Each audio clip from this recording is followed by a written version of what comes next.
I don't know if I'm right in saying this, but it seems to me that, contrary to popular belief, sound is actually more important in a YouTube video than the imagery itself.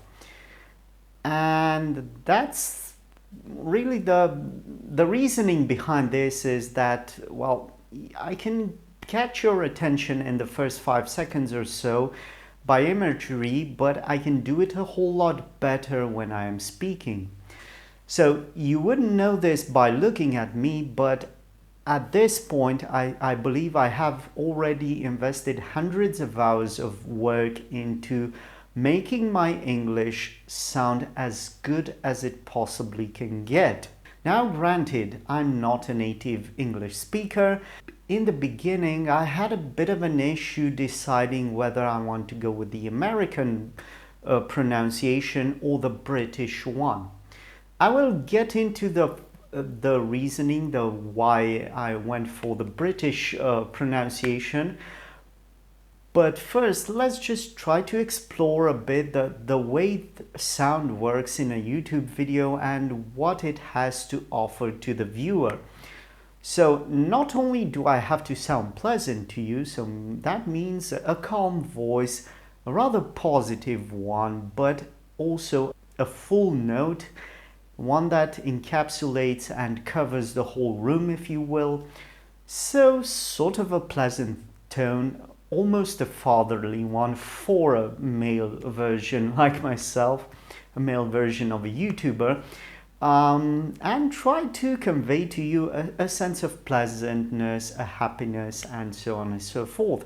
So that is achieved by voice rather than imagery. Now, of course, I can go over the top like Americans do and just present to you the best darn version I can do, but that really isn't my style.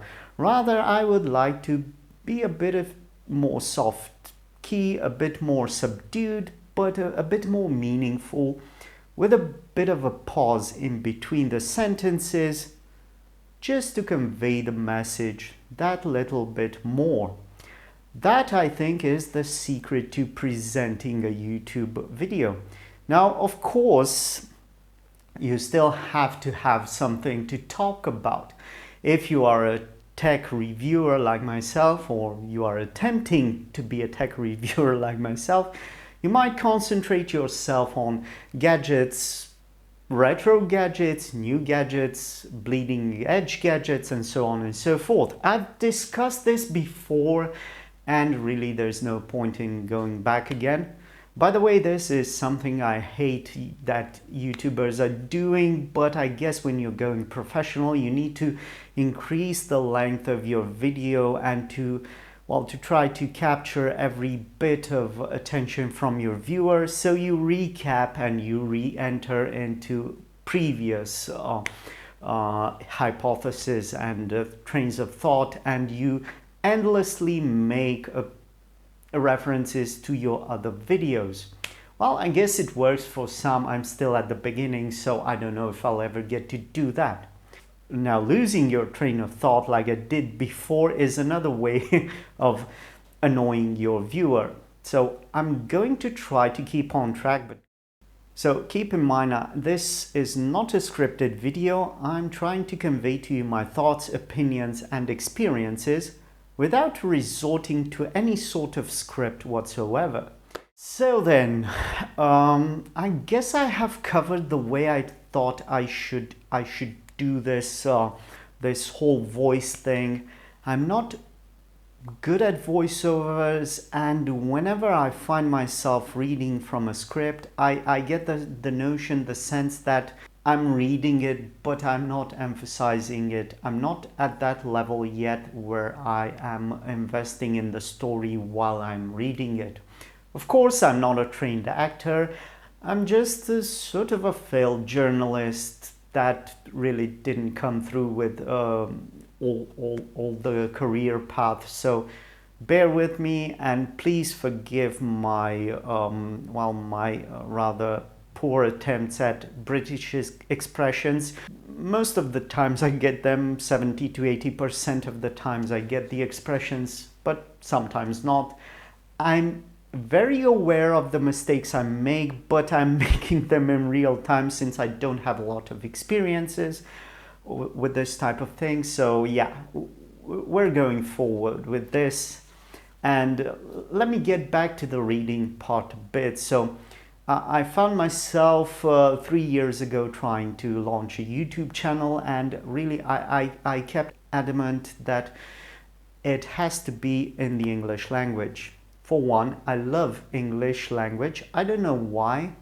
There I did the mistake again. I love the English language. I don't really know why. I guess I have an affinity, a talent, and some sort of predilection for language studying. So yeah, naturally, communication and so on and so forth. So I'm a huge Anglophile, if you will. But there's a strange thing here because I like Hollywood movies, films, if you will, and well, I like the British language more, but I like American films, and this created a huge rift, a discrepancy in my mind. To my mind, I always attribute American used expressions from movies, cinema, films, and audiobooks, and so on and so forth, with the British pronunciation, which I find more comfortable because of the rolling of the R's. So it's easier for me to roll a soft R than to roll a hard R like this from the back of the throat, like the Americans do. Yeah, that's an exaggeration, but you get the idea. Now that, I don't know why it's happening, but I presume it's because us Romanians, we roll the R's pretty hard. For you native English speakers, it would be like a sort of exaggerated Scottish or Russian accent. That's the whole premise of the R. So I had a lot of trouble with this, and I must confess that in the first 2 years of my YouTube endeavors, I didn't really understand even the difference, let alone trying to separate those two things apart. So that was my process, and yeah, I know I'm rambling a bit because I'm already at 9 minutes, but please bear with me because voice is rather important. So would it be easier for me to attempt this YouTube endeavor? I like to call it an endeavor, an adventure. Would it be easier to do it in my native language? Yes, of course it would. But then again, I don't think I'm actually convinced I don't have enough of a I don't know a batch, a pooling of audience in order to ensure a proper organic but impressive growth of the channel, or at least that was the idea behind this whole attempt. I know I haven't made it yet, but I don't know if I made have found the correct tone of my voice to keep you entertained or not, because right now, to my mind and in my ears, my voice actually sounds pretty optimistic, upbeat, and it has a good vibe, and it's sort of, it's sort of entertaining to my ears at least. But when I look at the camera, I can find some sort of minor mistakes that add up and just convey the feeling that actually my voice is not really that pleasant, that maybe I'm speaking a bit too soft, a bit too rare, and my mouth is drooping, and so on and so forth. So you get the idea. It's crucial to do this kind of work, and to what I'm doing right now to film yourself. What I'm doing right now is very awkward in the beginning and very painful to watch.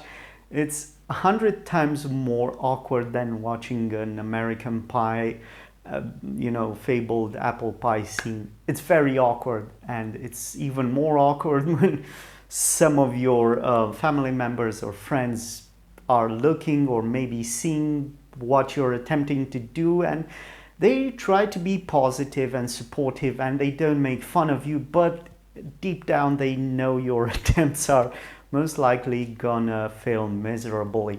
By the way, another point I have to make, I'm not ashamed to speak in public, and I'm not really ashamed of this. Whatever this is, I don't feel any restraint. I don't feel ashamed at sharing my YouTube channel, but I cannot film when somebody is standing near me. So I don't know how this would work if I would have a sort of an additional person to help me out with the focus, the script and lighting and so on and so forth. So yeah, that goes to show you how each of us are different and how long and arduous this process is. And well, maybe on not such a positive note, it's about how difficult it is and how I see the reasoning behind giving up, because it doesn't really go anywhere. I've touched this before and I don't really have the support that I wish I had from you guys. Hopefully this video has shed some light on my efforts, and maybe I get it, my message is not that interesting and people who come visit to look at my tech reviews are actually looking for something else. I was sort of focusing on nostalgic reviews, some sort of an entertainment, informative sort of deal, but people who come visit my channel, they just want to know how many megapixels, what the price was, whatever, yada yada yada, just technical facts, which I don't really agree with, since you can just easily open up a web browser page and find out everything there is to find out about these sorts of cameras. But how they feel and what they represented back then and what they feel like right now, well, few people will tell you that, and I tried to capture and encapsulate and to share with you that particular feeling, but for now nobody is really that interested. Anyway, when speaking about the sound, I will try to get back. So see, I'm rambling already.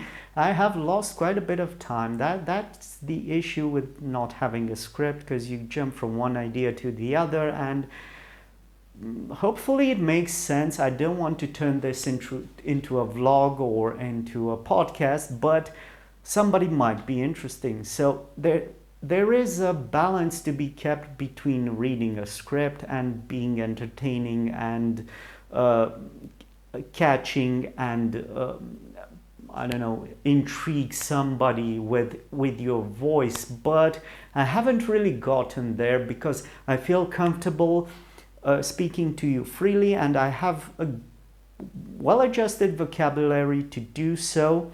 So I can pick my words easily, and they are quite acceptable, I would say. But then I lose a lot of my train of thought and keep my own ramblings to myself and really don't work consistently, progressively, and to the point. So to summarize, I chose the British pronunciation. I worked hundreds of hours to reach to this level of performance, and just for your fun and entertainment, I will post myself out there and let you see what I sounded in the beginning, just for a few seconds, because it is really awkward. So here we go. Welcome to the Eastern Bloc, a different look at car culture in the Eastern Europe. We know of American car culture, we know of Asian car culture, of Western European car culture, but certain regions have been left untouched. Over the course of the next few videos, I will attempt to paint a clearer picture of what it means to be a motorist and avid automotive enthusiast in the countries of the former Eastern Communist bloc. But by now you have seen my rather disappointing performance, and yeah, it's disheartening to say the least.